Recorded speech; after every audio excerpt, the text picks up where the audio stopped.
টি-20 বিশ্বকাপে রোহিত শর্মা সঙ্গে ওপেনিং করবেন বিরাট কোহলি। আইপিএলে রয়্যাল চ্যালেঞ্জার্স বেঙ্গালুরু যেমনই করুক, রান করা থেকে বিরত নেই বিরাট কোহলি। চলতি আসরে 7 ম্যাচে 1 সেঞ্চুরি ও 2 অর্ধশতকে 79 এবং 38 গড়ে 361 রান করেছেন তিনি।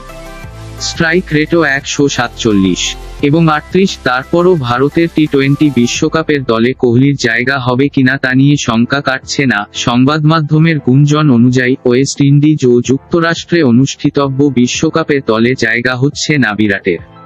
আইপিএলে বিরাট কোহলি প্রায় প্রতি ম্যাচেই রান করলেও হেরেই চলেছে তার দল বেঙ্গালুরু। শতক হাঁকিয়েও স্ট্রাইক রেটের জন্য তিরস্কার শুনতে হয়েছে এই কিংবদন্তিকে। জুনে শুরু হতে যাওয়া টি-20 বিশ্বকাপে কোহলির জায়গাটা অনিশ্চিত হওয়ার পেছনে স্ট্রাইক রেটকেই অনেকেই কারণ মনে করছেন। তবে ভারতের দৈনিক জাগরণ জানিয়েছে, রোহিত শর্মার সঙ্গে ওপেনিংয়ে কোহলিকে খেলাতে চান ভারতের নির্বাচকরা। আইপিএলে রয়্যাল চ্যালেঞ্জার্স বেঙ্গালুরুর হয়ে নিয়মিতই ইনিংসের উদ্বোধন করেন কোহলি, তবে জাতীয় দলে তার পছন্দের জায়গা 3 বা 4 নম্বরে। তো দর্শক বন্ধুরা, আজকের ভিডিওটি এই পর্যন্ত।